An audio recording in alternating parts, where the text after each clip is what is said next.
Praise the Lord. கர்த்தருடைய பரிசுத்த நாமம் மகிமைப்படுவதாக. இன்றைய தியானம் அப்போஸ்தலர் நடவடிக்கைகள் 15ஆம் அதிகாரத்திலிருந்து 17ஆம் அதிகாரம் வரை. இந்த நாள் தியானத்திற்கான தலைப்பு பரிசுத்த ஆவியானவரின் வழிநடத்துதல். கர்த்தருக்கு இந்த பூமியில் ஒரு நோக்கம் இருக்கிறது.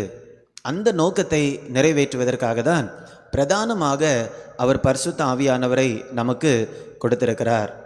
ஆண்டவருடைய நோக்கங்கள் நிறைவேற வேண்டும் என்று ஆண்டவருடைய சித்தத்தோடு நாம் நம்மை இணைத்து கொள்ளும்போது பரிசுத்த ஆவியானவருடைய வழிநடத்துதலை நம்மால் என்ன பண்ண முடியும், புரிந்து கொள்ள முடியும். அப்போ பிரதானமாக பரிசுத்த ஆவியானவர் கொடுக்கப்பட்ட நோக்கம் தேவ சித்தத்தை நிறைவேற்றுவதற்காக. அப்போஸ்தலர் நடபடிகள் புஸ்தகத்தை நாம் படிக்கும்போது சீஷர்கள் பரிசுத்த ஆவியை பெற்றுக்கொள்கிறார்கள். பரிசுத்த ஆவியானவரின் வல்லமையினால் நிரப்பப்படுகிறார்கள். ஆனால் அவர்கள் மூலமாக ஆண்டவர் செய்த காரியம் என்னவென்றால் ஆண்டவர் அவருடைய நோக்கத்தை தான் நிறைவேற்றினார். அப்போ நம்முடைய வாழ்க்கையில் ஆண்டவர் அவருடைய நோக்கத்தை நிறைவேற்றுவதற்காக தான் பிரதானமாக நமக்கு பரிசுத்த ஆவியானவரை கொடுத்திருக்கிறார். இப்போ இன்றைக்கு பரிசுத்த ஆவியானவர் எப்படி ஆண்டவர் நமக்கு கொடுத்திருக்கக்கூடிய நோக்கங்களை நிறைவேற்றுவதற்கு நம்மை வழிநடத்த முடியும் என்று நாம் ஒரு சில காரியங்களை நாம் தியானிக்கலாம். முதலாவதாக இந்த இடத்துல பரிசுத்த ஆவியானவர் ஒரு காரியத்தை செய்கிறார். பரிசுத்த ஆவியானவர் தடை பண்ணக்கூடிய தேவனாக இருக்கிறார். 16ஆம் அதிகாரம் 6ஆம் வசனத்தை நான் வாசிக்கிறேன்.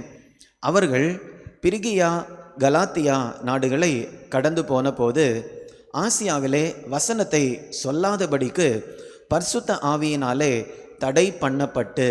இப்போ இந்த இடத்துல அவர்கள் வசனத்தை இந்த இடங்களில் சொல்லக்கூடாதபடிக்கு பரிசுத்த ஆவியானவர் அவர்களை தடை பண்ணுகிறார்.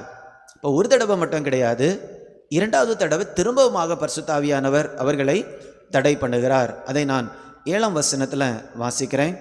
மீசியா தேசம் மட்டும் வந்து பித்தினியா நாட்டுக்கு போக பிரயத்தனம் பண்ணினார்கள்.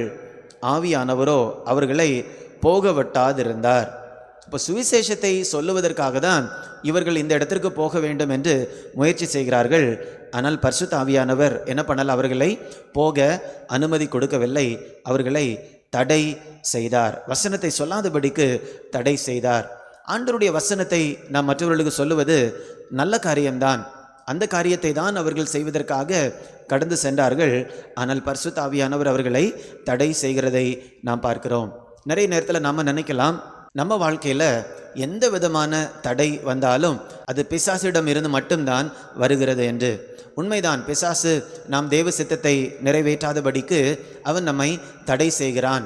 அல்லது ஆண்டவருடைய சித்தம் எதை நாம் செய்ய முயற்சி செய்தாலும் அதில் பிசாசுடைய ஒரு தடையை நம்மால் பார்க்க முடியும். அதை தாண்டி தான் நம்ம என்ன பண்ண முடியும், ஆண்டவருடைய சித்தத்தை நிறைவேற்ற முடியும். ஆனால் இந்த வசனங்களிலிருந்து நம்ம கற்றுக்கொள்ளக்கூடிய காரியம் என்னவென்றால், பிசாசு மட்டும் தடை செய்யவில்லை. ஒரு சில நேரங்களில் ஆண்டவர் ஒரு சில முக்கியமான அவருடைய நோக்கங்கள் நிறைவேறுவதற்கு நம்மை பயன்படுத்துவதற்கும் ஆண்டவர் ஒரு சில காரியங்களை அவர் தடை பண்ணுகிறார்.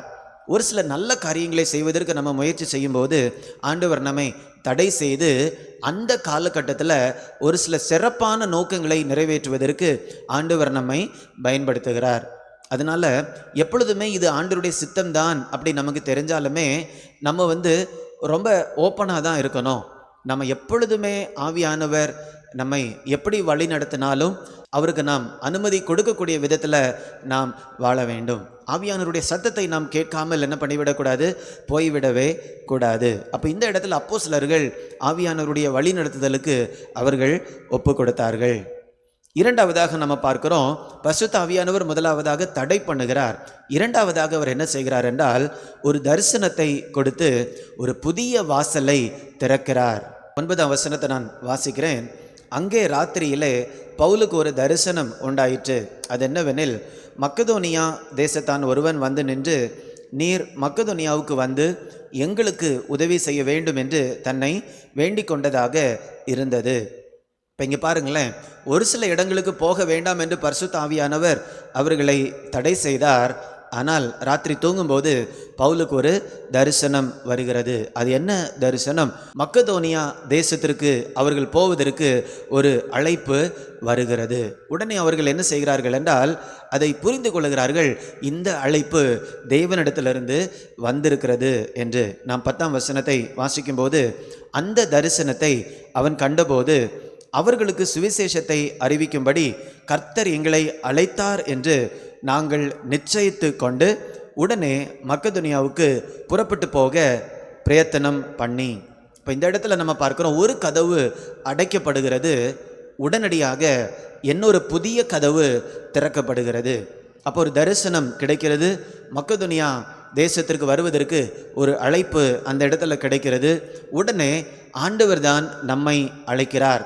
இந்த கதவை அவர் அடைத்தார், ஆனால் இந்த இடத்திற்கு போவதற்கு கர்த்தர் நம்மை அழைக்கிறார் என்று அவர்கள் இருதயத்தில் நிச்சயித்து கொண்டார்கள். அப்படி நிச்சயித்து கொண்டு ஒரு தீர்மானம் எடுத்து உடனே அடுத்த ஒரு சில வசனங்களை நாம் படிக்கும்போது அவர்கள் மக்கதோனியா தேசத்திற்கு கடந்து செல்லுகிறார்கள். இப்படி தான் பரிசுத்த ஆவியானவர் நம்மை நடத்துகிறார். ஒரு சில கதவுகளை அவர் அடைக்கிறார். அப்போ நம்முடைய வாழ்க்கையில் ஆண்டவருடைய சித்தத்தில் நாம் இருக்கும்போது, ஆண்டவருடைய சித்தத்தை நாம் செய்து கொண்டு இருக்கும்போது, ஒரு சில கதவுகள் அடைக்கப்படும் போது நாம் அந்த இடத்திலேயே என்ன பண்ணிடக்கூடாது, இருந்து விடக்கூடாது. இந்த கதவு எதனால் அடைக்கப்படுகிறது? பிசாசினால் வருகிறதா, தேவனிடத்திலிருந்து வருகிறதா? அந்த காரியங்களை நாம் என்ன பண்ண வேண்டும்? நாம் கண்டுபிடிக்க வேண்டும். ஆண்டவரிடத்தில் வழி நடத்துதல் கேட்க வேண்டும். இப்போ கர்த்தர் அடைக்கும்போது ஆண்டவர் அடுத்ததாக நமக்கு என்ன வாசலை திறக்கிறார் என்று நாம் காத்திருக்க வேண்டும். ஆண்டவருடைய வழி நடத்துதலை நாம் பெற்றுக்கொள்ள வேண்டும். ஆண்டவர் நமக்கு வழிநடத்துதலை கொடுக்கும்போது நாம் இருதயத்தில் நிச்சயித்து கொண்டு கர்த்தர் இந்த ஒரு புதிய வாசலை எனக்கு திறக்கிறார் என்று ஒரு தீர்மானத்தோடு நாம் என்ன செய்ய வேண்டும்? அந்த காரியத்தை செய்ய வேண்டும். இந்த இடத்துல சீஷர்கள் அப்படியாக ஒரு தீர்மானத்தை எடுத்து மக்கதோனியாவுக்கு அவங்க போன உடனே அந்த இடத்துல சுவிசேஷத்தின் வாசல் திறக்கப்பட்டது. எப்படியாக பவுலுடைய குழுவினர் மூலமாக ஆண்டவர் அவருடைய சித்தத்தை புதிய புதிய இடங்களில் நிறைவேற்றினாரோ, அதே மாதிரி ஆண்டவர் நம்மை கொண்டும் அவருடைய சித்தத்தை இந்த பூமியில் நிறைவேற்றுவார். அதற்காக தான் பரிசுத்த ஆவியானவரை நமக்கு கொடுத்திருக்கிறார். அதனால் நம்ம ஆண்டவருடைய வழிநடத்துதலுக்காக காத்திருக்க வேண்டும். அவருடைய சத்தத்தை நாம் கேட்க வேண்டும். அவருடைய வழி நடத்துதல்களை நாம் என்ன பண்ண வேண்டும்? புரிந்து கொள்ள வேண்டும். அப்படி புரிந்து கொண்டு செயல்படும் போது உண்மையாகவே நம்முடைய வாழ்க்கை இந்த பூமியில் மிகவும் அர்த்தமுள்ளதாக காணப்படும். நித்தியத்துக்கு அடுத்த கனிகளை நாம் கொடுத்து கொண்டே இருப்போம். இப்படிப்பட்ட ஒரு வழி நடத்துதலை பரிசுத்த ஆவியானவர் நமக்கும் தரும்படியாக நாம் ஜெபிக்கலாமா? அன்பின் பரலோக பிதாவே, நீர் எங்களை வழி நடத்துகிற தேவனாக இருக்கிறீர். பவுலை எப்படி நீர் வழி நடத்தினீர் என்று நாங்கள் பார்க்கிறோம் தகப்பனே. நாங்களும் கூட வெவ்வேறு வகைகளில் உம்முடைய சித்தத்தை இந்த பூமியில் நிறைவேற்றி கொண்டிருக்கிறோம். ஆண்டவர் எங்களுக்கும் கூட தொடர்ந்து உம்முடைய வழி நடத்துதல்களை தந்து கொண்டே இருக்கும்படியாய் ஜெபிக்கிறேன் தகப்பனே.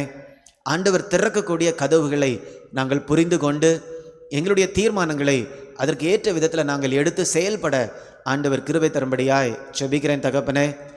கதவுகள் அடைக்கப்படும் போது நாங்கள் நிதானித்து அந்த இடத்துல காணப்பட உம்மை சார்ந்து கொள்ள ஆண்டவர் கிருபை தரும்படியாய் ஜெபிக்கிறேன் தகப்பனே. அப்படி ஆண்டவர் எங்களை ஒவ்வொருவரையும் வழி நடத்தி உம்முடைய சித்தத்தை தொடர்ந்து எங்களுடைய வாழ்க்கையில் நீங்கள் நிறைவேற்றும்படியாய் ஜெபிக்கிறேன். மீட்பர் இயேசுவின் மூலம் கேட்கிறேன் நல்ல பிதாவே. ஆமேன், ஆமேன். God bless you. God bless you.